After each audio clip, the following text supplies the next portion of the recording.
शिवसेनेच्या निखाऱ्यात कोर्ट आणि निवडणूक आयोगाने हात घातले. शिवसेनेचा भल्या भल्यांना अंदाज आला नाही. हीच गफलत निवडणूक आयोगाने सुप्रीम कोर्ट रंगाबिल्लाच्या नादाने करून बसले. शिवसेनेवर पोवाडे, गाणे, तुफान लोकप्रिय झाले. चित्रपटसुद्धा तुफान चालले. या सर्व महाराष्ट्रातील सेंबडी बोबडी पोरंसुद्धा सांगू शकतात. तिवतेनं ताकलेन तीत बलका, पुढे बोलायची सोयच राहत नाही. शिवसेना वटवृक्षाचा जरासंध करून गावगुंडांच्या आधी सोपवण्याचे मोठे आर्थिक रॅकेट असल्याचे समोर येत आहे. काही लाख कोटींचा हा घोटाळा झाला असून सर्व पैसा सरकारी तिजोरीतीलच लोकांचाच होईल.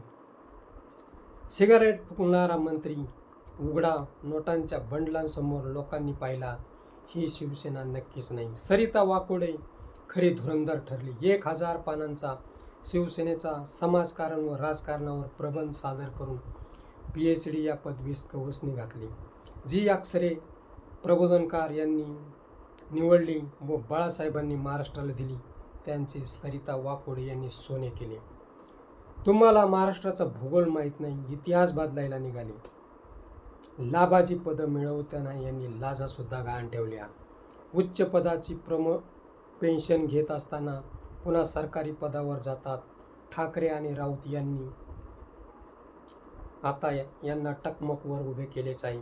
मित्रहो, हा व्हिडिओ कसा वाटला ते कमेंट बॉक्समध्ये सांगा आणि ॲक्शन मराठी चॅनलला सबस्क्राईब करा. 2 लाभाची पदं हिंदुस्थानी राज्यघटनेत कोणालाही स्वीकारता येत नाही अशी लोकशाही सांगते.